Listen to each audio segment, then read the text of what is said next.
Miguel, buenos días. Se está grabando la llamada. Buenos días, hermanos.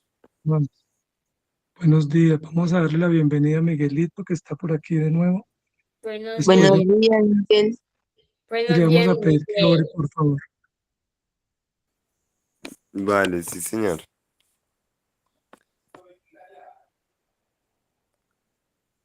Gracias, Señor, te damos por este día. Te damos, Señor, gracias por la oportunidad de levantarnos, Señor, por la oportunidad de que podamos estar en la reunión, Señor, de mí, Señor, para aprender más sobre el curso que estamos viendo el día de hoy, Señor. Te damos muchas gracias, Señor, por el pastor Ismael, Señor. Te pedimos que seas tú ayudándolo, Señor, para que nos pueda explicar todas las cosas que vamos a aprender en este día, Señor. Y estamos muy agradecidos contigo, Señor.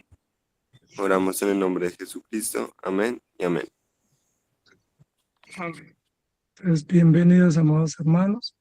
Vamos a mantener nuestros equipos en silencio mientras hacemos la parte de la exposición. Estamos haciendo un curso que es un curso sobre cómo poder ser agentes de cambio o agentes de reconciliación o agentes de paz.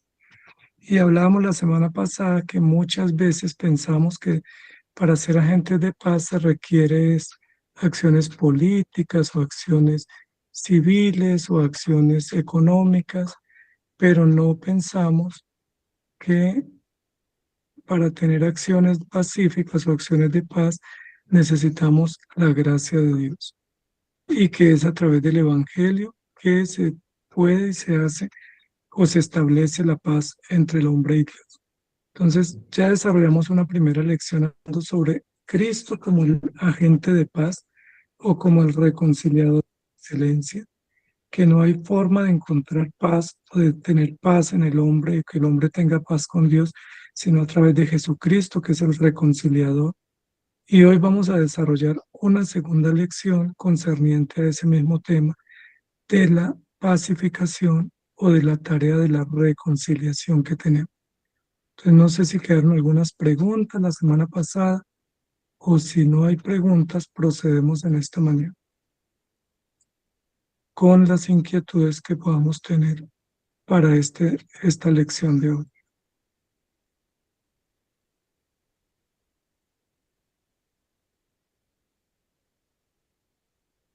Entonces, el tema que nosotros estamos desarrollando es cómo ser pacificadores o agentes de cambio o instrumentos de pacificación.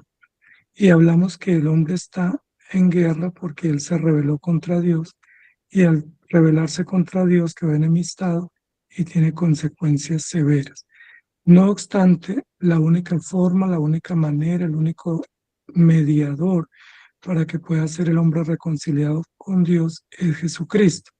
Sin Él no es posible y todo lo que se pueda hacer fuera de Él o sin Él o son paliativos que no traen esperanza, sino que simplemente ahondan la brecha que el hombre tiene para con Dios, muestran su rebeldía, su desobediencia y lo ponen cada vez más necesitado.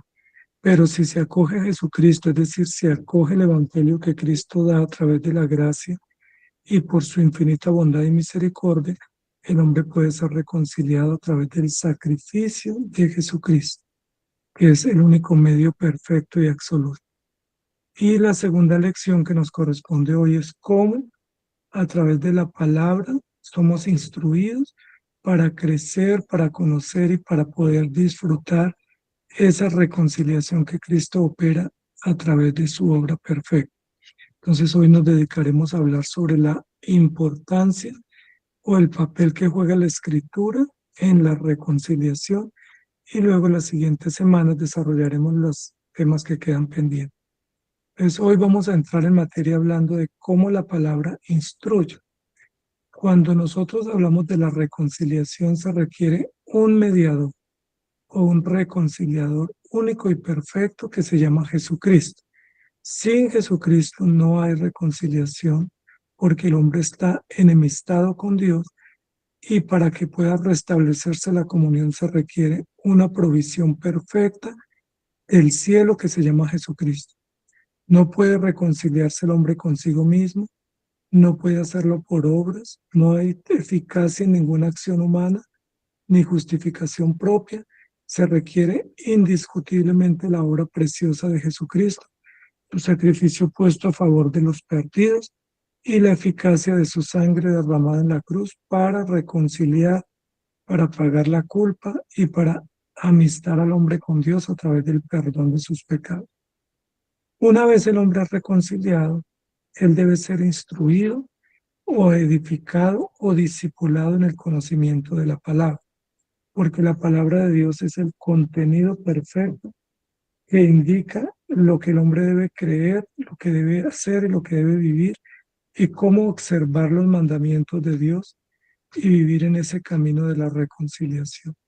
Entonces la palabra de Dios es indispensable para este fin, porque es a través de ella que Él es capacitado, que es transformado, que es limpiado y que es acercado al Señor a través del conocimiento. Para muchos que dicen que la letra mata y el espíritu vivifica y que no se requiere el conocimiento porque somos salvos por el espíritu y que no se requiere estudiar, que no se requiere profundizar o saber, pues la Biblia nos dejó un libro, o Dios, perdón, nos dejó un libro que es la Escritura, y esa biblioteca o colección de documentos es conocimiento, es la voluntad de Dios, es la palabra de Dios. Y como todo libro, y mucho más la Escritura, debe ser estudiado, conocido, creído, analizado y proclamado. Entonces la palabra de Dios no solamente es la verdad de Dios, sino que es el libro por excelencia donde está el contenido, la ciencia de Dios o las verdades de Dios que deben ser estudiadas. Entonces sí debemos estudiar la palabra. Lo que no debemos estudiar es otras cosas pensando que en ellas encontramos la verdad, porque la verdad y la plenitud y la voluntad de Dios se conoce a través de la Escritura, que es la perfecta revelación de Dios de sus propósitos y principios. Entonces, Dios no solo se revela para la salvación a través de Cristo, sino que le plació dejarnos su mensaje o voluntad escrita para que sea revelada, oficial, pública, vigente, absoluta y normativa, de tal forma que no nos excusemos o evadamos con argumentos falaces y malvados su obediencia. Por eso la dejó escrita y nos rige por ella en todos los aspectos de la vida temporal y eterna, constituyéndose la fuente fidedigna y única de mediación, instrucción, revelación y salvación de su pueblo, y donde advierte y notifica a los que le desprecian. Entonces la palabra de Dios es la revelación de Dios para salvación de su pueblo, donde advierte al hombre que hay una norma y un camino, que él debe vivir de acuerdo a su voluntad y que quienes puedan creer la palabra de Dios y observarla serán salvos, quienes la desprecien serán condenados. Entonces la palabra de Dios tiene como finalidad revelar la voluntad de Dios, revelar a Cristo, darnos el conocimiento absoluto de la verdad, dirigir nuestros pasos y nuestras conciencias a ella y doblegar nuestro corazón a la voluntad de Él para que tengamos esperanza. Es absoluta, es decir, no puede ser cambiada, no es relativa, es perfecta, es útil y es benéfica para la salvación y para la vida. Y es la única fuente de revelación perfecta.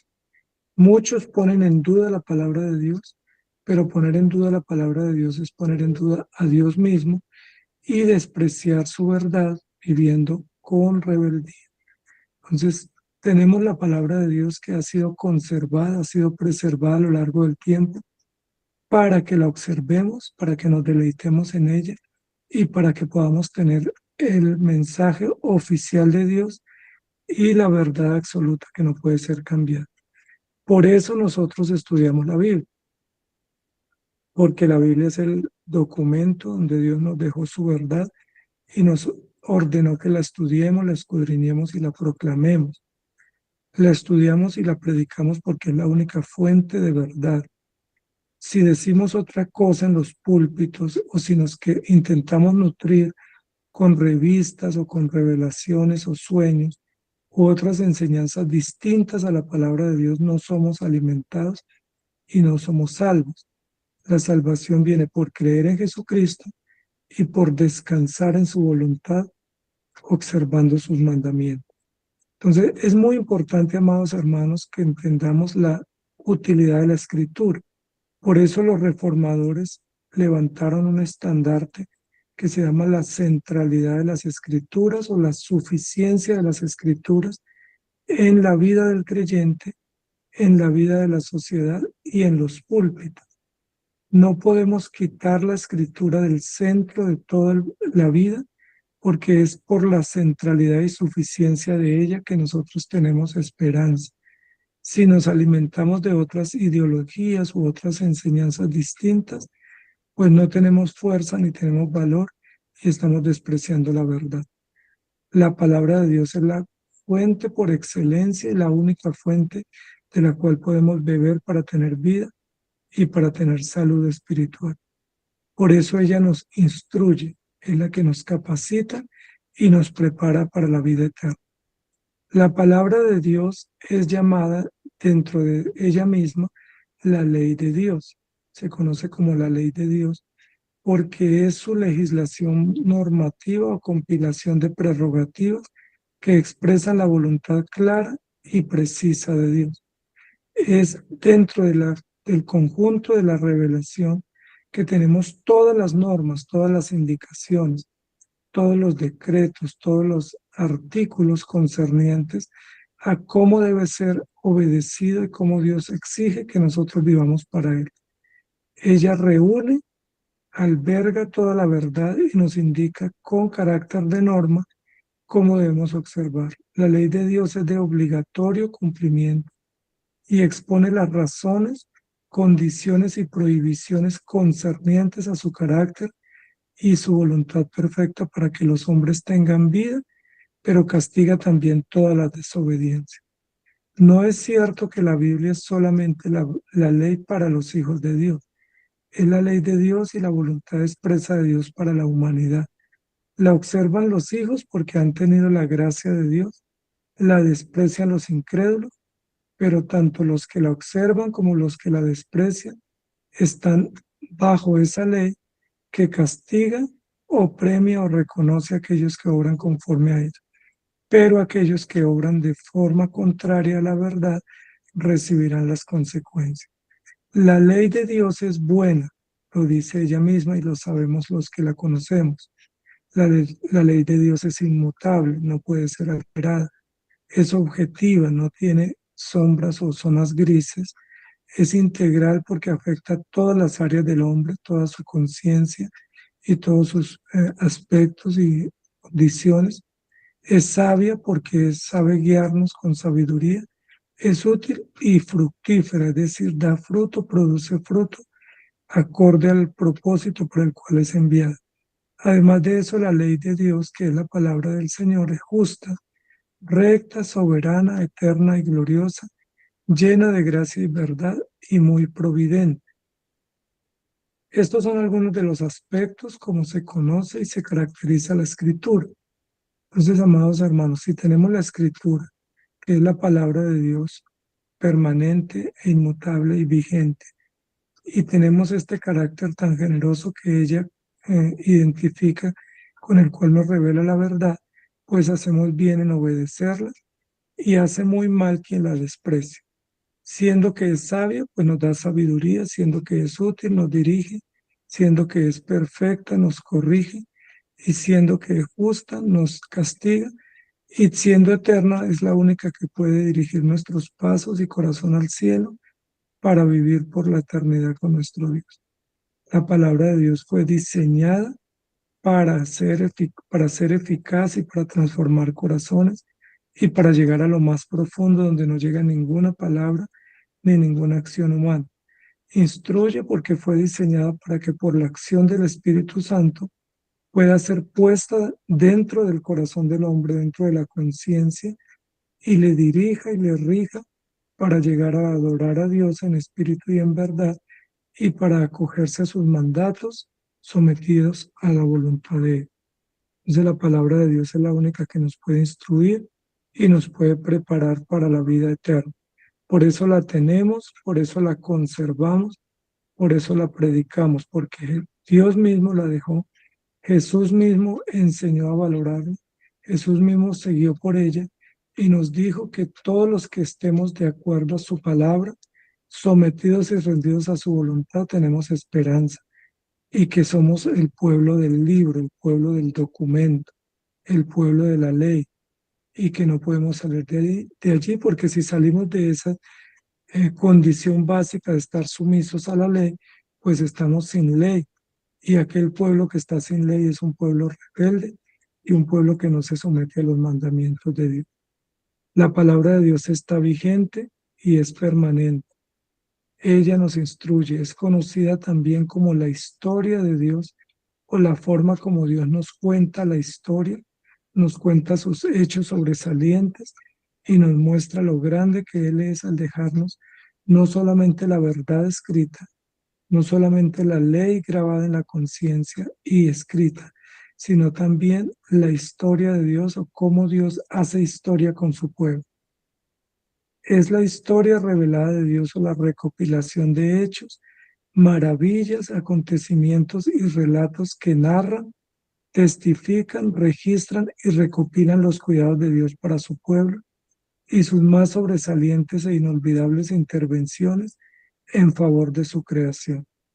Narra los hechos centrales de la creación, de la redención y la consumación de la historia, y nos conmina a obedecer, creer, apreciar y proclamar su verdad. La visión histórica que Dios tiene en su palabra es verídica, es única, es celestial, es comprobable y es orientada a su programa gracioso y a su propósito glorioso a través de Cristo y para Él. Cuando decimos que la Biblia hace historia, que es la historia de Dios para su pueblo y que nos narra hechos y acontecimientos, pues nos narra hechos que tienen que ver con Dios y con su programa de redención. No está interesada en narrar hechos comunes o cualquier clase de hechos, sino los hechos que honran a Dios y que muestran el plan y propósito que Dios tiene para con su pueblo. Especialmente nos narra cómo Dios obra para traernos la palabra, cómo Dios ha obrado para crear y sustentar a su pueblo y a la creación, y cómo Dios obra para mostrarnos a Cristo y dejarnos el mediador o el plan de redención para no tener excusa de salvación. Entonces, amados hermanos, básicamente los hechos sobresalientes en la historia de la redención que Dios muestra es cómo Dios crea y sustenta, cómo Dios redime a través de la gracia y cómo Él vendrá para consumar la historia de la redención. Aunque hay muchos acontecimientos en la Escritura, todos importantes y todos veraces, aquellos que revisten mayor importancia o mayor trascendencia como hechos mayores o hechos centrales de la historia son la creación, la redención y la consumación de la historia. Esos tres hechos son los centrales en la historia y son también los más cuestionados por los escépticos. Los incrédulos quieren cuestionar o poner en duda los hechos centrales porque destruyendo la creencia en esos acontecimientos centrales, ellos logran imponer su narrativa engañosa. Entonces sigue habiendo teorías diciendo que Dios no es creador, que Dios no es sustentador y que si lo es no es poderoso, no es eficaz y no es absoluto. Sigue habiendo teorías y religiones falsas y sectas que desconocen la redención, que desprecian la suficiencia de Cristo en la redención y que dicen que Jesucristo no vino, o que no murió, o que no resucitó, o que si vino, murió y resucitó, no es poderoso, no es eficaz, que el hombre se puede salvar por otros medios, poniendo en tela de juicio la eficacia y la pertinencia de la acción redentiva de Cristo a favor de su pueblo como hecho central en la historia de la redención. Entonces, creación y redención son los hechos más cuestionados por los escépticos y por los antagonistas al reino, porque no les sirve que la gente y que el creyente crean estos hechos y que honren a Dios, exaltando a Dios por la verdad histórica y por su revelación fidedigna. Y otro de los acontecimientos que son puestos en duda por la humanidad, especialmente rebelde, es la consumación de la historia. Es decir, que Cristo vendrá a juzgar a los vivos y a los muertos, y que Él vendrá a tomar cuenta, y que toda rodilla se doblará y que tendrá que exponerse ante la justicia expresa y perfecta de Dios que no pueden evadir. La consumación de la historia es otro de los eventos puestos en duda, olvidados, desconocidos y poco predicados, porque si olvidamos ese acontecimiento, pues vivimos de cualquier manera y no nos preparamos para el encuentro con el Señor. Entonces, creación, redención y consumación son los hechos históricos más sobresalientes de la historia y sobre los cuales se construye todo el plan de Dios y se manifiesta su historia salvífica y el deber de los hombres de observar la historia para su salvación y para su instrucción. Entonces, la Biblia no es un manual de historia secular o historia política o historia económica, sino que es el libro de la historia de Dios, donde Dios nos deja ver sus hechos principales, las razones y motivos, y nos muestra que como Él hace historia, el hombre está bajo la historia de Dios y tiene que someterse a rendir cuentas por todos sus hechos. Esa historia es veraz y es contada desde la perspectiva de Dios para honrar a Dios, que es el historiador por excelencia, y para conducirnos a la verdad. Entonces hacemos bien en contar la cuenta y en ver el valor y la utilidad de ella para nuestra instrucción y para que podamos tener esperanza. Porque siendo historia, no es una historia desprovista de verdad, no es simplemente relatos a modo de información, sino verdades absolutas que llaman al hombre al arrepentimiento y que le muestran la gracia de Dios para con él, dándole esperanza a través de esa historia veraz de enviar a Jesucristo para el perdón de los pecados. La Biblia, que es palabra de Dios, también es la voluntad de Dios dándonos su sabiduría. Es la sabiduría de Dios para su pueblo, la fuente absoluta y la fuente sabia de Dios para instruirnos, donde se nos enseña su profundidad, sapiencia, pertinencia e infinitud. No solamente es la revelación de Dios, también es conocida como la ley de Dios, es conocida como la sabiduría de Dios y es conocida como la palabra de Dios. En esta fuente de sabiduría inagotable, Dios nos muestra sus razones, sus dichos, sus proverbios y sus sentencias que son absolutamente invariables, categóricas, sapienciales y de utilidad práctica como de esencia externa. Expresan cada una de ellas la riqueza de su sabiduría, la exquisitez de su profundidad y la dulzura de su funcionalidad. Por ellas somos instruidos, enseñados, advertidos, juzgados y dirigidos y llevados a la gloria del Rey con su sabiduría, como se rige el reino y reúne a los hijos bajo su gobierno. Entonces la sabiduría de Dios es la instrucción más excelsa, más alta de verdad, de profundidad, de sapiencia y de pertinencia en todos los dichos de Dios. Cuando vemos que hay un libro de dichos que es el Proverbios, no son dichos comunes o dichos populares, sino dichos sabios, con verdades eternas y verdades celestiales que dan esperanza y dan sabiduría, pero también muestran la verdad de Dios y nos dan conocimiento para vivir bien. La palabra de Dios como fuente de sabiduría es la única que nos permite vivir bien, es decir, nos permite vivir con esperanza, nos permite vivir con conocimiento y nos permite vivir con ciencia. La sabiduría de Dios es la ciencia de Dios. Hay muchos, especialmente en la teología liberal, que estudian los aspectos científicos para intentar validar la escritura y armonizarla con la ciencia. No se puede hacer así porque la palabra de Dios es verdad absoluta y la ciencia es un conocimiento que se puede descubrir, mejorar, comprobar y validar. No obstante, la Biblia es la palabra científica de Dios, donde nos muestra la verdad más profunda, más académica, más excelsa, pero que es una palabra veraz y una palabra que tiene argumento también para mostrarnos de conocimiento o de epistemología profunda.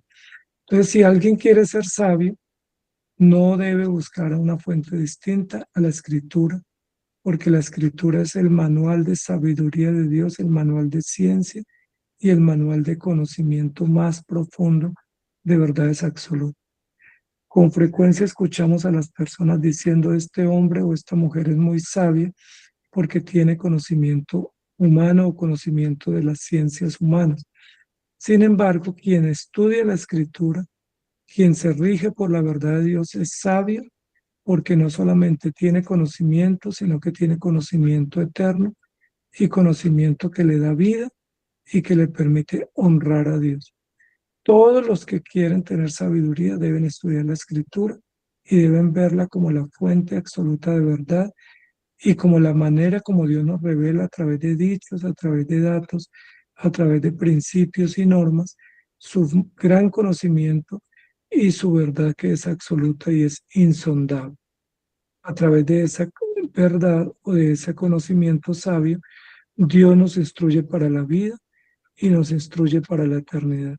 Nos da todas las pautas que necesitamos para vivir en esta tierra y nos da todas las advertencias para que seamos guardados del mal y seamos preservados para su gloria. Además de eso, la palabra de Dios, que es la Biblia y que es la revelación absoluta, nos indica las instrucciones requeridas para que todos los hombres puedan tener resultados o puedan tener éxito o prosperidad en las cosas que emprendan. Ella nos revela instrucciones para los obreros, nos da los resultados para un granjero, nos advierte las bases para el científico, nos muestra las indicaciones para los maestros, las advertencias para los hijos, los principios para los padres, las pautas de gobierno para los reyes, la sabiduría para los profetas y el llamado o normativa para los creyentes. Mediante sus normas, principios, indicaciones e instrucciones, se nos dirige para tener resultados, cosechar frutos y se nos prepara para la vida temporal, fructífera, sabia y acorde a su voluntad y dependiente de su bendición. Entonces la palabra de Dios es una fuente de prosperidad, fuente de instrucción, fuente de principio que nos da resultado a todos los que la pongamos por obra. Incluso los que no la creen para salvación, pero ponen en obra principios de Dios que están consignados en la Escritura, reciben bendición, porque la palabra está diseñada para traer bendición, resultado, crecimiento y prosperidad a quien ponga en obra sus normas o sus principios. Todos estos principios de Dios están vigentes en todos los tiempos. Si un obrero quiere conocer qué dice Dios sobre su labor, en la escritura lo consigue. Si un científico, un médico, o un académico, o un matemático quiere saber qué dice Dios sobre la matemática, la medicina, la ciencia, el arte, todo lo puede encontrar en la escritura porque ella provee las bases, los principios y los propósitos de Dios como diseñador, como autor, como científico y como proveedor de todas las cosas. Entonces, amados hermanos, en ella encontramos instrucciones para los hijos, para los padres, para las madres, para la amistad, para la cosecha, para el alimento, para el vestuario.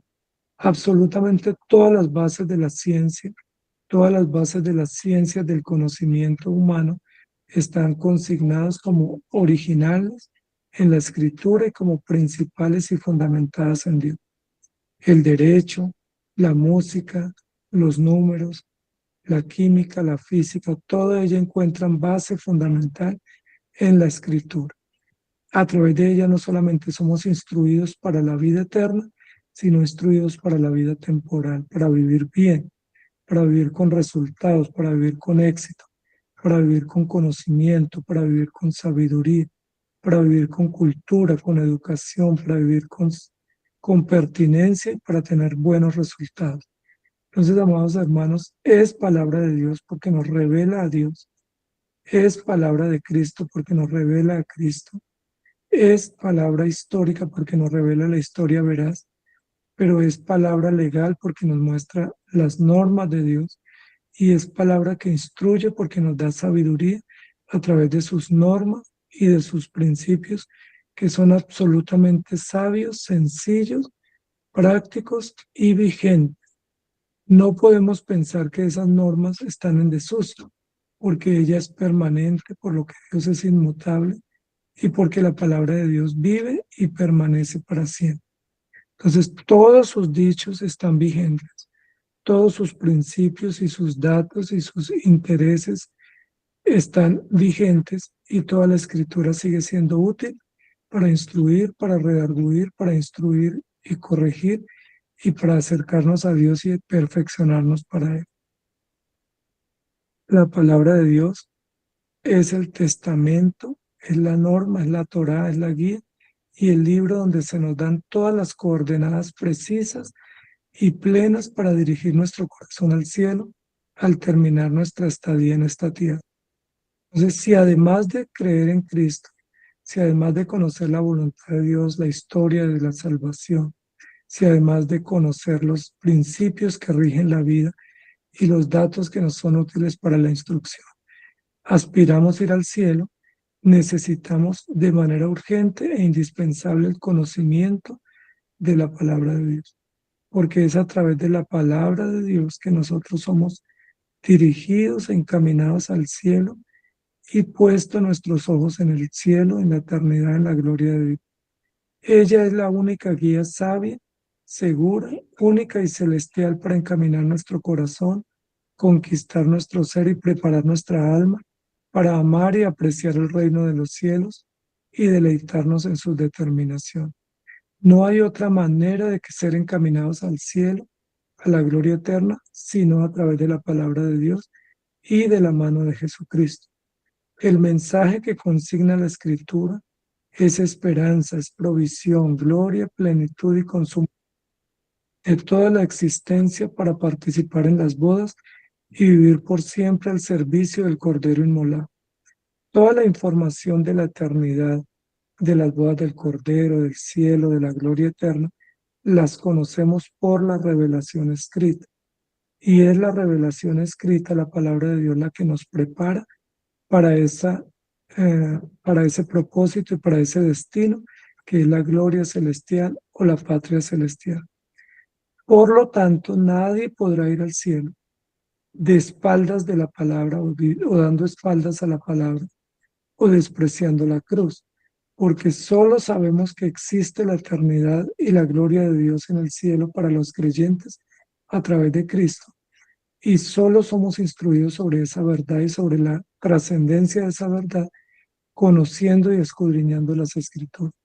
Por eso la misma Escritura nos dice que la escudriñemos, que la estudiemos, que le demos el valor y el lugar que corresponde en la vida nuestra. Por eso nos inquieta muchísimo que nuestra vida y nuestra iglesia y todas nuestras decisiones sean fundamentadas en la palabra. Por eso nos es muy importante que en los púlpitos haya centralidad de la Escritura. Por eso nos es muy importante que nuestra vida esté saturada de la palabra y que tenga la suficiencia de la Escritura gobernándonos, porque es a través de la palabra que tenemos vida y que somos dirigidos y encaminados a los propósitos de Dios. Cuando no estamos fundamentados en la palabra, pues somos llevados de cualquier viento de doctrina. Y cuando una iglesia no está fundamentada en la palabra, pues no es una iglesia verdadera, o es una iglesia muy endeble, muy frágil, porque no se está nutriendo y fundamentando en la verdad absoluta de la verdad de Dios revelada. El Salmo 19, que es uno de los salmos dentro de muchos de los salmos que nos muestran la importancia y el carácter de la Escritura para cumplir el propósito de Dios en la vida nuestra. La ley de Jehová es perfecta, dice, que convierte el alma. El testimonio de Jehová es fiel, que hace sabio al sencillo. Los mandamientos de Jehová son rectos, que alegran el corazón. El precepto de Jehová es puro, que alumbra los ojos. El camino de Jehová es recto, que alumbra los ojos. El camino de Jehová es justo, que alumbra los pies. El camino de Jehová es verdad, que alumbra los pies. El camino de Jehová es recto, que alumbra los ojos. El camino de Jehová es El temor de Jehová es limpio, que permanece para siempre. Los juicios de Jehová son verdad, todo justo. Deseables son más que el oro y más que mucho oro afinado, y dulces más que miel y que la que destila del panal. Aquí el salmista enaltece la escritura diciendo que es un testimonio, que es ley, que es mandamiento, que es precepto, pero que siendo precepto y norma de Dios es dulce, es agradable, es útil, es sabia, es pertinente, es vigente y es deseable para que nosotros aspiramos sabiduría, conocimiento y tengamos vida. El mismo salmista establece un juicio de valor para la escritura, diciendo que ella es dulce, atractiva, necesaria e indispensable para nuestro ser, para nuestro alimento, para nuestro deleite, pero también para nuestro servicio y sumisión a Dios y a su voluntad. Entonces, ella misma establece juicios de valor donde con criterios y explicaciones y unos sendos ejemplos nos muestra cuál es su utilidad, cuál es su función y cómo hacemos bien en observarla y ponerla en alto. Hoy en día hay un movimiento que se conoce como la crítica textual, o un movimiento que es de teología liberal, donde ponen en duda todo lo que la escritura dice. Uno de los objetivos de la crítica alta o la crítica textual es dudar, poner en duda todo lo que la escritura dice, poniendo incertidumbre en ella y diciendo que lo que ella dice no es veraz y que tiene que estudiarse, analizarse y cuestionarse. Sin embargo, la misma escritura dice que es veraz y que hacemos bien en no solamente creerla, sino obedecerla y deleitarnos en su palabra. Así que poner en duda la escritura no es de creyentes, sino de incrédulos y de hombres rebeldes que quieren con actitud soberbia y altiva cuestionar lo que Dios ha dicho que es incuestionable y poner por el piso aquello que Dios dice que es celestial y que tiene mérito eterno porque es la verdad de Dios. En 2 de Timoteo capítulo 3, 14 al 17, es uno de los textos donde instruye Pablo a Timoteo sobre la escritura y nos dejó una verdad inequívoca que no podemos pasar por alto, donde dice, pero persiste tú en lo que has aprendido y te persuadiste, sabiendo de quién has aprendido y que desde la niñez has sabido las sagradas escrituras, las cuales te pueden hacer sabio para la salvación por la fe que es en Cristo Jesús. Toda la escritura es útil, toda la escritura es inspirada por Dios y útil para enseñar, para redarguir, para corregir, para instruir en justicia, a fin de que el hombre de Dios sea perfecto, enteramente preparado para toda buena obra. Toda la escritura es inspirada y toda es útil y toda está vigente. Está refiriéndose a la escritura que es canónica y que nos condensa la verdad de Dios para los creyentes y que debemos poner en práctica y observar. Es a través de la escritura que somos instruidos para la sabiduría, para la eternidad, que somos corregidos, que somos lavados, limpiados y somos edificados. Sin la escritura no hay santificación y sin la escritura no hay instrucción. Entonces, amados hermanos, imposible evangelizar a alguien sin la escritura, imposible discipular a alguien en la fe sin la escritura, imposible tener esperanza y firmeza sin la escritura. Ella es indispensable para todas esas labores. Y cuando nos dicen que somos o podemos ser instruidos por otros medios, nos están engañando, porque no es cierto. La única forma de ser instruidos, de ser fortalecidos, alimentados, nutridos y mantenidos en la fe es a través de la acción del Espíritu Santo mediante la Escritura para prepararnos para toda buena obra y para instruirnos en toda justicia, en toda verdad y en todo conocimiento. Entonces, la Escritura es la fuente por excelencia y el libro por excelencia que debemos consultar. En el Salmo 119, que es uno de los salmos que exalta la grandeza de la Escritura y la utilidad de la palabra, nos dice muchísimo sobre la verdad de Dios pero yo tomé estos textos que están aquí en el Salmo 119, versículos, creo que ahí está equivocada la cita, tengo que corregir.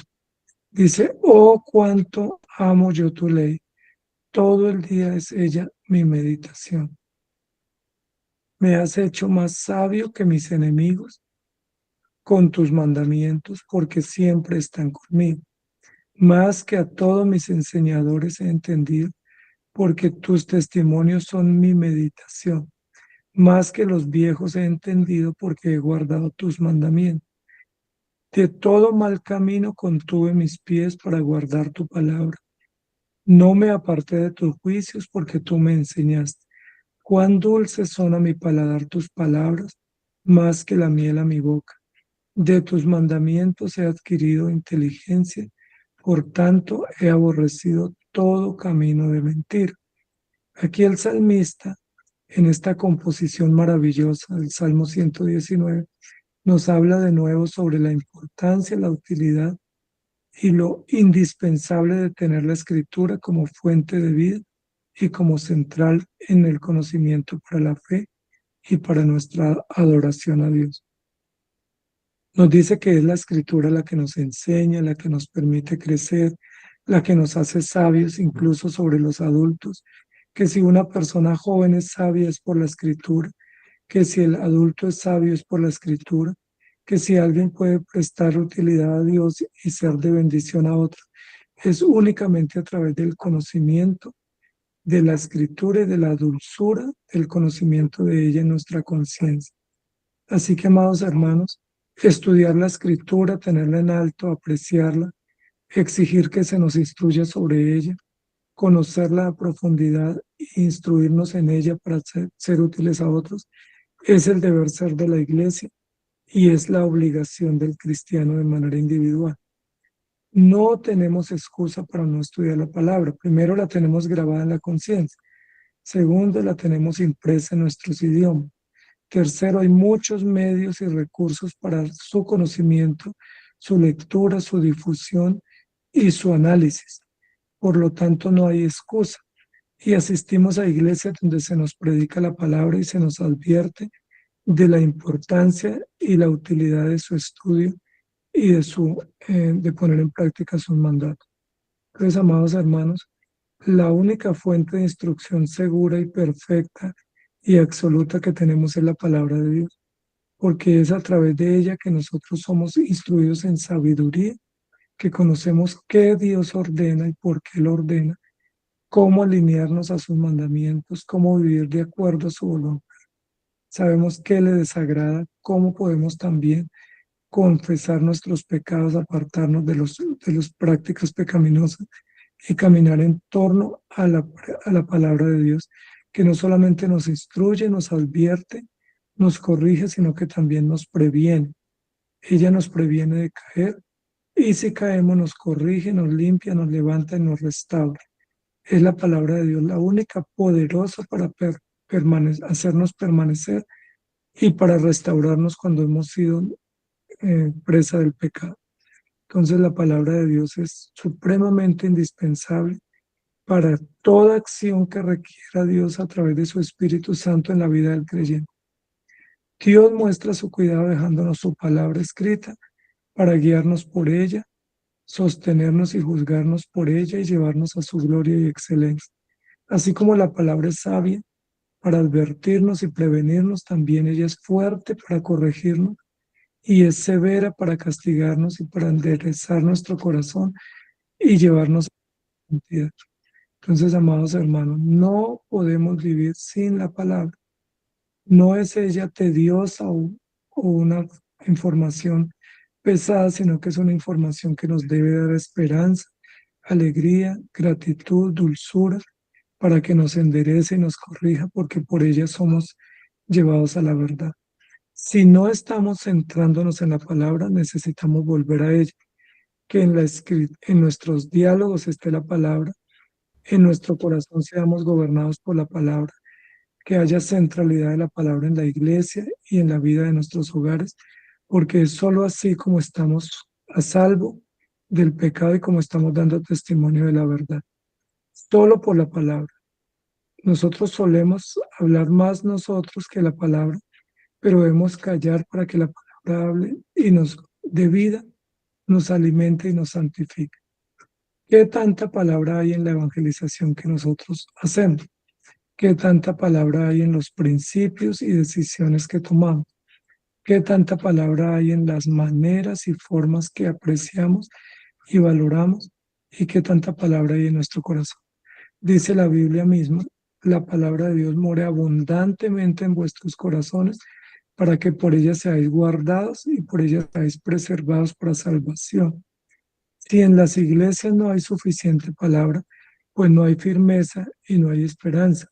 Si en las iglesias hay historias, chistes, relatos fuera de la palabra que no están sostenidos y afirmados en la palabra, nuestro hogar y nuestra fe está endeble y somos presa de cualquier viento de doctrina. Pero si estamos firmes, robustos, estables, bien nutridos, pues los vientos de doctrina no nos lograrán destruir, sino que nos seremos sostenidos y seremos preservados porque Dios es fiel y porque su palabra nos alimenta y nos sostiene. Ella es una roca, es una fuente, es un fundamento seguro para construir el alma, para afirmar el espíritu y para deleitar nuestra conciencia y nuestra razón y para mostrarnos la verdad. Así que, amados hermanos, somos agentes de cambio, somos instrumentos de paz para esta sociedad, pero solo lo podemos ser si presentamos a Cristo y si nos instruimos y instruimos en la palabra.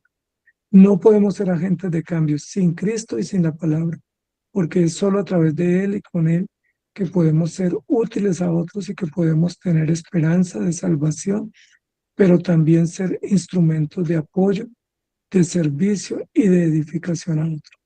Pretender llevar a hombres a Cristo sin Cristo o contra Cristo es absurdo, y pretender instruir a otros sin la palabra es totalmente inverosímil, es totalmente contradictorio y es un acto de contradicción frente a la verdad y al deber que se nos ha encomendado. Así que, amados hermanos, vamos a dejar hasta por aquí este momento para poder tener espacio para las intervenciones y los aportes que vienen de cada uno de ustedes. Entonces, podemos participar en los aportes en este momento.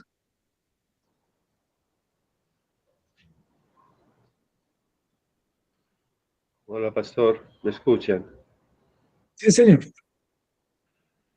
Pastor, un par de cosas. Hoy en día, en la iglesia y en el mundo cristiano, hay una corriente que está tratando como de judaizar las escrituras.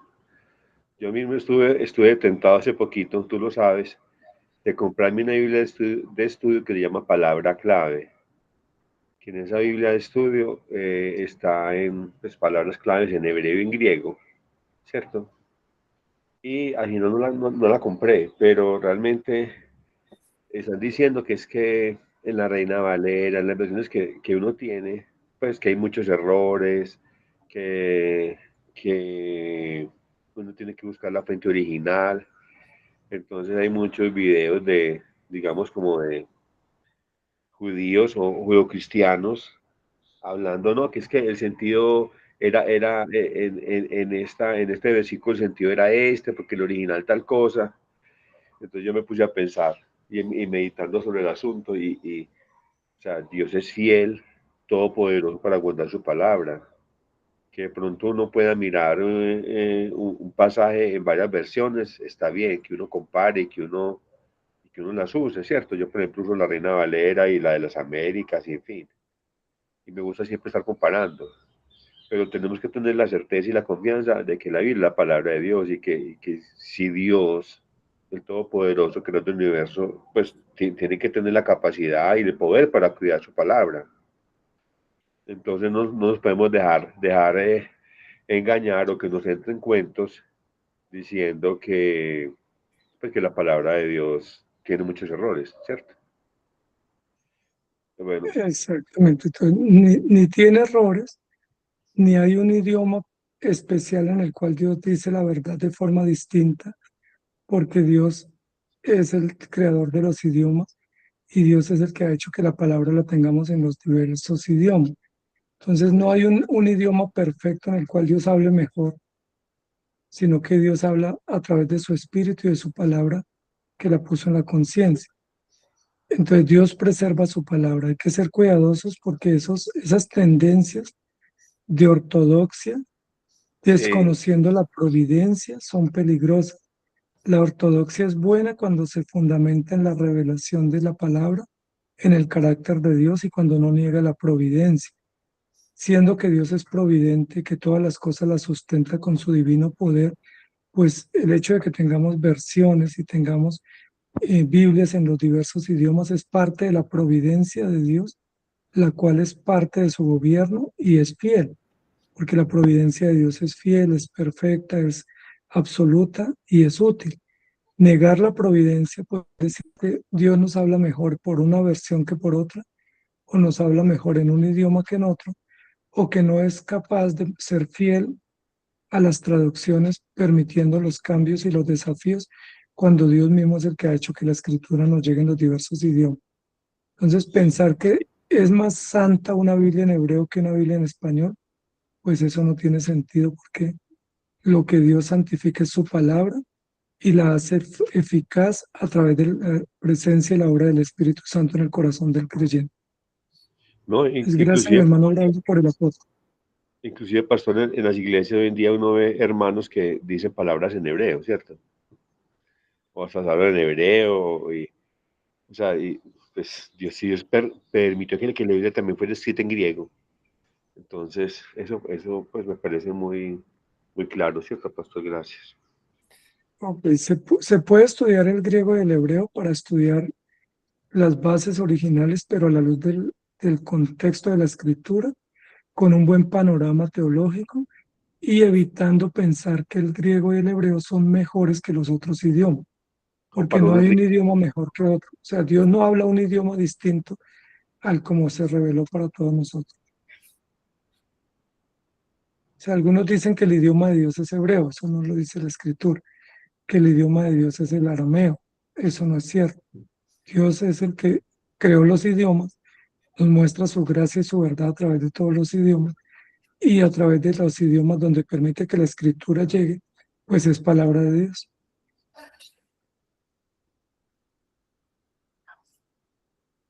Em, Bien, tienen, adelante. Pastor, por ejemplo, cuando una persona se reconcilia con otra, pero si esa persona no cree en Dios, ¿verdad? No sería paz. Tendría una paz de reconciliándose por un problema que tuvo, pero no tendría paz interna y paz eterna, solamente una paz de amistad o una paz de hermanos, porque se reconcilió, pero no se reconcilió con Dios, se reconcilió con otro que tenía una diferencia. Entonces está uno en acuerdo, pero no en acuerdo frente a Dios para poder morir y estar en paz cuando muramos y ir con Él. Porque la única forma de tener paz con Dios es reconciliándonos con Cristo a través del Evangelio. O sea que la verdadera paz es creer en Jesús como Es Dios. exactamente, sí, tú lo has dicho, Benjamín. La única y verdadera paz es la que Cristo trae por el Evangelio. Bueno, Muy bien. ¿Qué otra inquietud tienen los que están por aquí? Pastor José, Diácono Mario, ¿quién levantó la mano? Hermano Braulio. Sí, pastor, una cosa, yo siempre he dicho, y creo que estoy equivocado con lo que escuché ahorita que tú dijiste, que la Biblia es para creyentes, ¿cierto? No es que la Biblia es para creyentes. Y yo pienso de pronto en Apocalipsis 3:20, cuando habla que estoy aquí con la puerta y llamo el que quiera. Entonces pienso que es para creyentes. Y tú dijiste hoy que la Biblia es para todo el mundo, ¿cierto? Para la humanidad, y es verdad, porque es que es la ley de Dios que se promulga para toda la humanidad, pero de pronto las promesas que hay ahí y ya las epístolas ya se llegan para hijos de Dios, ¿verdad? Exacto, la Biblia es la palabra de Dios para su pueblo, pero como es único libro absoluto de la revelación de su voluntad, también es el llamado a los incrédulos para que se arrepientan y las condenas y sentencias para los incrédulos. Entonces, con la misma palabra de Dios con la que Dios salva a su pueblo y lo instruye, también con esa misma palabra juzga y condena a los incrédulos. O sea, no hay un libro distinto para condenar. Por eso es espada de doble filo, porque por un lado salva a los creyentes, pero juzga y condena a los incrédulos. Eso es importante tenerlo en cuenta. O sea, no, con la misma, por eso cuando predicamos, los creyentes van a aceptar la verdad y los incrédulos rechazan, pero al rechazarla están poniéndose en el juicio porque están despreciando la palabra, que es la misma que otros aprecian por la gracia de Dios. Que la ley de Dios es una sola. A ver, Martincito. Pastor, usted acabó de decir que la Biblia es para todos, pero digamos de los cuales la leen o la estudian, se hace un grupo que serían los elegidos. Exacto, quienes la aprecian para salvación, quienes la tienen en alto, quienes la reconocen como palabra de Dios y se someten a ella son los creyentes, son los elegidos, porque los otros la desprecian no porque no sea para ellos, sino porque son rebeldes. Y porque si la llegaran a apreciar, tendrían que apreciar a Dios, y ellos no están dispuestos porque dieron la espalda a Dios. Nosotros la apreciamos porque Dios, a través de la obra de la regeneración y por la acción del Espíritu, nos ha hecho apreciarla. ¿Sí? De lo contrario, también la despreciaríamos. Gracias.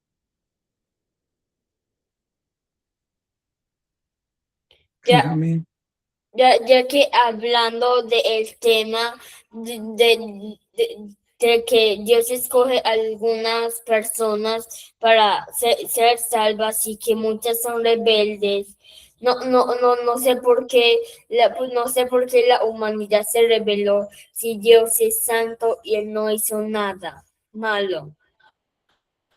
Ok, muy buena pregunta, Benjamín. Esas son unas preguntas excelentes. Dice la Biblia, ese relato está en Génesis 1, 2 y 3. Dice que Dios creó al hombre bueno para que le adorara, le dio unas instrucciones, lo puso en el huerto para que lo administrara, pero que el hombre fue engañado y estuvo en su decisión rebelarse contra Dios al ser engañado o al ser puesto frente a la serpiente que le indujo a comer un fruto o a desobedecer a Dios. Entonces el hombre se rebeló porque cuestionó o puso en duda la verdad de Dios y no puso por alto la verdad absoluta, sino que dudó de ella y la desobedeció. Y al desobedecer la verdad o la instrucción de Dios, se constituyó en pecador o en rebelde, y a partir de ahí toda la humanidad es rebelde porque desprecia las normas de Dios, porque hace su voluntad y porque cuestiona lo que Dios dice, pensando que tiene él más sabiduría que Dios. Dios es bueno, el hombre se constituyó en rebelde porque desobedeció sus mandatos, y los que obedecen ahora son los que son llamados al arrepentimiento y que por la gracia de Dios pueden entender y atender su voluntad. Pero la maldad del hombre es responsabilidad del hombre, no de Dios. Me encantó la clase. Gracias, Benjamín, muy amable. Muchísimas gracias. ¿Quién más tiene aportes o preguntas? Martincita. Sí, pastor. Usted está diciendo que la maldad del hombre comenzó inconscientemente, o él fue engañado, pero él estaba en buen camino. La Biblia dice que Eva fue engañada, pero que hubo en el hombre el deseo, la curiosidad o el intento de poner en duda la palabra de Dios y decidió tomar la opción de desobedecer. Él fue puesto en el Edén, Dios le había instruido, le había capacitado para hacer lo bueno, pero tenía libertad de decisión y en esa libertad de decisión optó por desobedecer, sabiendo que tenía consecuencias, y sabiendo que no era lo que Dios le había ordenado hacer. Entonces el hombre pecó responsable, consciente y deliberadamente frente a Dios, inducido por la serpiente, pero él fue totalmente responsable y consciente de la decisión que tomaba contra la verdad, porque cuando Dios le pide cuenta, Dios le dijo, ¿qué has hecho? ¿Has comido del árbol prohibido? Es decir, él era consciente de lo que estaba haciendo y se rebeló contra Dios voluntariamente.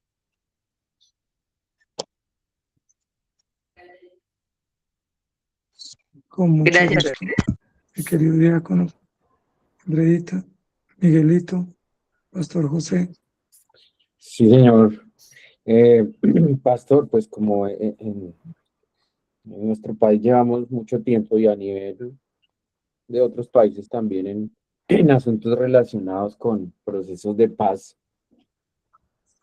eh, uno lo que ve es que se hacen concesiones eh, morales, éticas y de todo tipo, se hacen concesiones económicas, políticas, sociales, eh, y viendo pues la clase de hoy, nos enseña que Dios no negocia su palabra, Dios no negocia su ley, y por lo que la ley de Él es eterna, es firme, y pues genera un gran impacto en los corazones del hombre. Eh, como las mismas preguntas que ha hecho Martín y Benjamín y nuestro hermano Braulio, que nos ayudan a confirmar pues que el camino firme a seguir es su palabra y que el único pacificador real es nuestro Señor Jesucristo. Querido diácono, que realmente el propósito de Dios, el mandato de Dios nunca es la paz social o la paz civil, sino la paz en el corazón. Porque es que una paz social no existe. ¿Qué es la paz social? Que haya paz entre los árboles, entre los animales, entre las montañas. La paz tiene que darse en el corazón, es decir, donde se originó la consecuencia. La consecuencia se originó en el corazón. La decisión de rebeldía el hombre la tomó con su corazón y la consecuencia la sufre en su corazón. Entonces la paz tiene que llegar al corazón. La paz social o la paz civil o la paz política que nos ofrecen eso es una ilusión porque no existe. Es como decir que nos van a dar alimento social o que nos van a dar protección social, ¿no? Necesitamos protección personal, alimento personal, más no social, porque lo social es abstracto y todo lo abstracto realmente no es benéfico para el hombre en el sentido de necesidades básicas. Como el hombre tiene necesidades básicas y una de ellas es sentirse seguro, sentirse en paz o tranquilidad, el problema de él está en el corazón, entonces tiene que reconciliarse con Dios. Todos los esfuerzos y las inversiones que las naciones hacen buscando paz son pérdida de tiempo, porque no se va a conseguir la paz porque la misma Biblia lo dice, no habrá paz, porque la paz viene por creer en Cristo y por guardar su palabra. Más bien todo ese dinero, toda esa platica que invierten en procesos de paz, debieran invertirla para traer o presentar el Evangelio.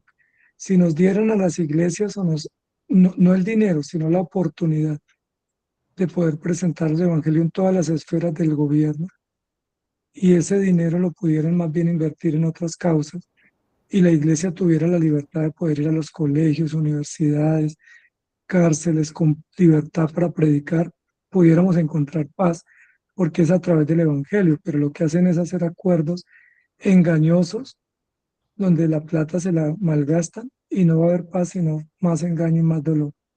Eso ya lo hemos visto en este país de procesos de paz.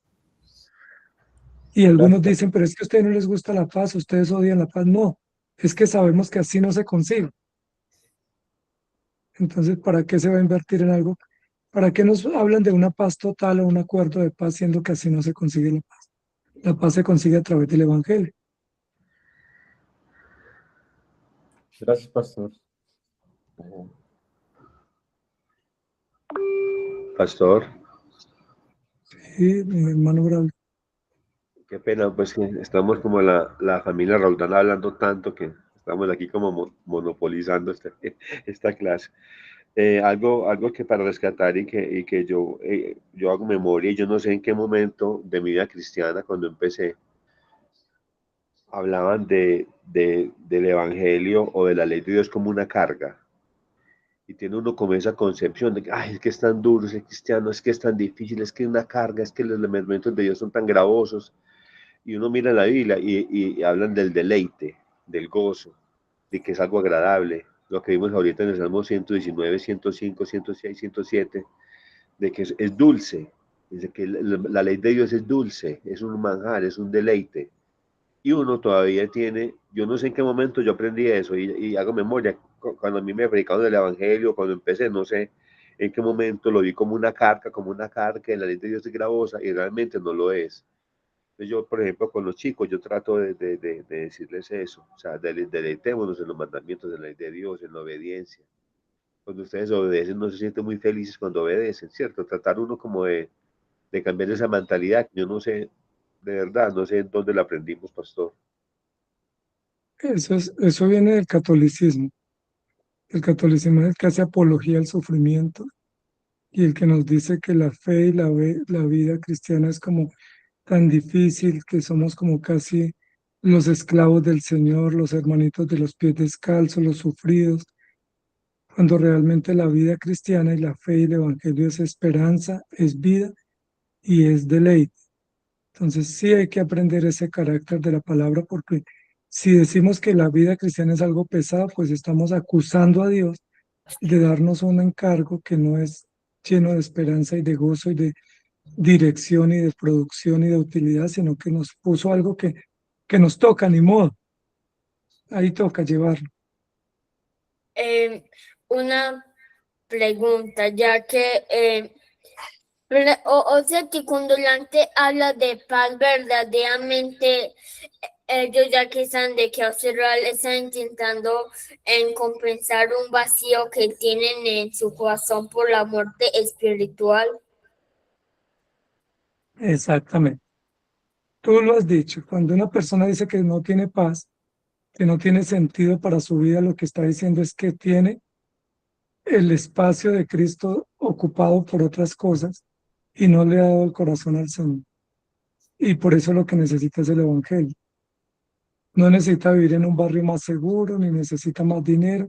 Necesita es la gracia de Dios llenando su corazón, dándole vida, porque cuando Él encuentre vida tendrá todas las respuestas a las inquietudes que Él está presentando. Muy bien, Benjamín, tienes todas las conclusiones muy bien hechas. Gracias. Miguelito quiere hablar antes de que terminemos, porque si no después nos reclama. Sí, sí, pastor. A mí también me gustó muchísimo la clase. Y pues estaba pensando, y cuando nosotros no estamos como enfocados en Jesucristo y en la palabra, pues por eso es que vivimos como sin paz y vivimos como intranquilos todo el tiempo. Pero cuando nosotros ya nos enfocamos más en Jesucristo y en la palabra, entonces ahí es cuando vivimos como con paz y pues sin importar cualquier sea el problema o la aflicción, pues lo podemos pasar más fácil porque tenemos esa paz en el corazón. Entonces estaba pensando en eso y me parece muy bonito. Ok, Miguelito. Entonces, por ejemplo, los que nacen en hogares cristianos o cuando ya uno tiene algunos años en la iglesia, hay periodos donde vive como aburrido, como cansado, como que pesa ir a la iglesia, o siguen explicando lo mismo, como que esto se volvió una rutina, pero caemos en esas rutinas no porque la palabra de Dios sea rutinaria y sea tediosa, sino porque perdemos como el gusto, perdemos el deleite, perdemos ese amor, ese deleite, ese entusiasmo por las cosas del Señor. Y ahí se recupera otra vez volviendo a la palabra, volviendo a deleitarnos en Él y viendo los mandamientos de Dios como benéficos y no como gravosos para nosotros. Es importante tener en cuenta eso, Miguelito. Gracias, pastor. Sí, señor. Muy bien. ¿Qué más antes de terminar? Pastor José. Andreita, ¿algo más? Con Mario. O si no, la familia Roldán, ellos tienen todavía colección de preguntas. Ya nos vaciamos. Pastor, venía pensando yo, ayer estuve viendo un documental de esos hombres de Dios que expusieron su vida, unos fueron quemados, la gran mayoría fueron quemados por traducir la palabra de Dios, por traerla al idioma pues de cada país donde estuvieron, sobre todo allá en Europa. Pero, y la importancia de la imprenta, que también digo que si el Señor, Dios no hubiera querido que esas cosas pasaran, pues sencillamente no la pasa y que dejan la Biblia en su idioma, pues en el idioma original. Entonces también me llegó a la mente la Torre de Babel y todas esas cosas, esas cosas que hicieron maravillosas el Señor que ha hecho. Y que yo digo, pues sí, uno tiene un problema aquí porque siempre no falta el que diga, usted está leyendo mal la Biblia. Por ejemplo, los testigos de Jehová tienen esa costumbre de estar leyendo, su Biblia está mal traducida, su Biblia no está bien, ellos han quitado ciertos versículos de la Biblia y han puesto, o sea, una cantidad de cosas terribles que yo digo, caramba, ¿cómo hace, si en realidad las cosas estuvieran mal hechas, estuvieran mal traducidas, estuvieran mal todo, pues muy sencillo, el Señor no lo permite. Entonces uno se queda como a veces en esas incógnitas con esas personas porque uno dice, definitivamente no pierdo mi tiempo con ellos porque ¿para qué eso? O sea, ponerse uno a tener como una discusión teológica con otra persona, pues no. Y pues ahorita la moda del judío es estar diciendo que nosotros estamos mal y que la Biblia no está bien traducida. Entonces digo yo, ¿y para qué? Entonces el Señor nos dio a los que somos latinos el español, a los que son de allá de Europa, a los que tienen diferentes idiomas. Entonces, ¿cómo hacemos para poder, cómo iremos a entender? Ahora que si hay algunas cosas que de pronto allá dicen una cosa y acá dicen otra, pues el Señor las ha acomodado para que nosotros pues la podamos entender. Pues por eso estudiamos, ¿no, pastor? Mira lo interesante, Andreita, con tu comentario, porque se persigue a los traductores de la Biblia y se predique y se persigue a aquellos que difunden la escritura. No están persiguiendo a los que hablan hebreo y griego, no están persiguiendo los manuscritos, están persiguiendo las traducciones. Eso muestra que aún el enemigo sabe qué es lo que hay que atacar, porque lo que hay que atacar es la difusión de la palabra de Dios, no importa el idioma en el que esté.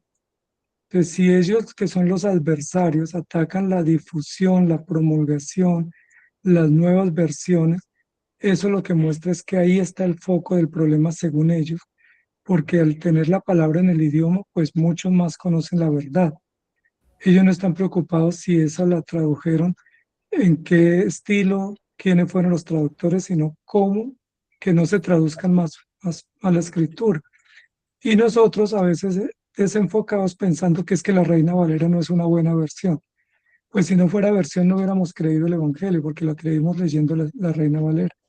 Si la Reina Valera no tuviera verdad o no fuera una traducción seria, pues no estuviera vigente hace 500 años y no hubiera sido la esperanza de salvación para todos nosotros. Y pretendiendo usar versiones desconocidas o con otros énfasis, que muy probablemente sí son riesgosas porque ya tienen carga ideológica. La Reina Valera no fue traducida como con carga ideológica, sino con sentido histórico para traer la verdad en la época de la Reforma. Entonces, amados hermanos, eso hay que analizarlo también porque a veces nos fijamos en un término, pero a veces los términos que nos llaman la atención no honran el conjunto de la revelación, que es la verdad y es la unidad orgánica del propósito de Dios. Entonces, para tener en cuenta eso, y gracias, Andreita, por el aporte, muy valioso.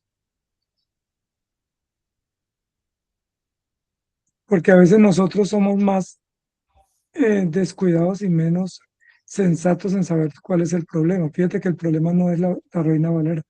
El problema es el corazón nuestro que quiere dudar de la escritura y quiere pensar que hay otra traducción más sólida o más perfecta cuando conocimos el Evangelio a través de la Reina Valera. sea, ¿cómo voy yo a pensar que una versión en inglés es más fiel para mí si no leo el inglés? O que una versión en hebreo es más fiel para mí si no leo el hebreo.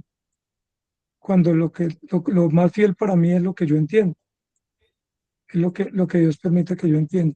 En Apocalipsis dice que habrá ante el Cordero de Dios una multitud incontable de personas de todas las lenguas, los tribus, los pueblos y las naciones. Y no dice que fueron salvos por el hebreo, fueron salvos por la ley de Dios, que Dios permitió que llegara a sus idiomas y transformara sus vidas. Pues, amados hermanos, muchas gracias, Pastor José. Es muy triste, ¿verdad? Lo que dice, porque yo cuando estuve acá en el seminario, veo la competitividad de muchos gringos que llegan desvaluando una virtud de una versión por mostrarla de ellos a posición. La Biblia tal tiene muchos errores, pero mire esta es mejor, esta es buena, o sea, y en varias ocasiones vi varias cosas de esas. O sea, Eso es como nosotros mismos atacando, ¿no? triste, La Biblia es la palabra de Dios, pero esta versión no está así. es O sea, es uno triste. atacándose a uno mismo. ¿Cómo te Cuando parece? los que tenemos confianza en la Escritura debemos es promover la difusión de la Escritura en la versión que sea, porque si la palabra de Dios llega a las manos del pueblo, el pueblo tiene el testimonio de Dios. Y es Pero es que triste. lo que decía el pastor José también se han vuelto industria, ¿no? Es una industria. Sí, es que eso es lo que pasa. Eso es lo que pasa. Imagínese usted que nosotros ya habíamos mandado a editar, a imprimir 5,000 Biblias, pero a última hora las dejamos ahí porque tal Biblia fue mejor. Y entonces, un beso. Yo dije, ¿qué es esto, hombre? De que uno ve tantas cosas. Exactamente. Pero tenemos la palabra de Dios. Amén. Eso dijo Pablo. Sea por celo, sea por contienda, pero la palabra de Dios es predicada. Y en eso me gozo y me gozaré. A mí me gusta esta versión porque la palabra de Dios reina.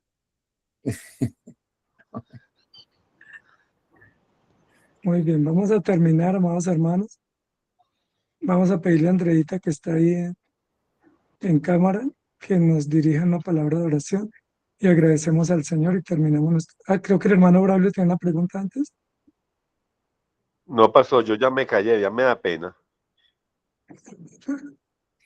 Me encantó tu clase. Ay, gracias, Beto, muy amable. Andreita, ahora por nosotros, por favor. Vale. Señor, te damos gracias, Señor, por este tiempo de estudio tan edificante, tan alimenticio para nuestras almas. Gracias por tu palabra, Señor, porque es viva y eficaz. Gracias, Señor, porque nos instruye, porque nos corrige, porque nos redarguye, Señor. Gracias porque nos la enviaste en nuestro propio idioma, Señor. Hoy te agradezco por este lenguaje que nos enseñaste, este idioma español, porque hoy lo aprecio y lo valoro más, Señor. Si no fuera así, yo no hubiera seguramente entendido jamás lo que tú tenías para nosotros. Gracias te doy por la vida del pastor Ismael, por la salud del pastor Ismael, porque por medio de él tú nos has enseñado, nos muestras tu verdad, Señor. Gracias te doy por la vida de él y te pido por su salud también por su familia, por su esposa, por sus hijos. Yo te pido por cada uno de los que están hoy aquí, por los 2 niños, por Benjamín, por Martín, Señor, porque tú los conserves en tu camino, Señor, y que sigan ahí adelante aprendiendo del papá. Bendecimos a ese papá, también por Miguelito, por el pastor José, por mi esposo y hasta por mi propia vida, Señor. Te doy muchas gracias.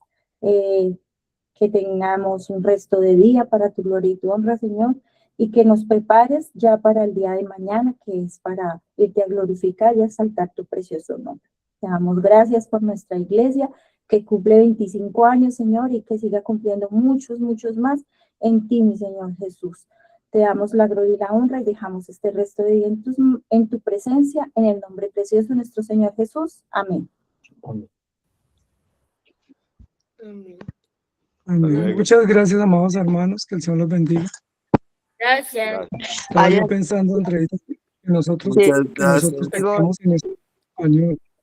Andreita, que nosotros pecamos en español.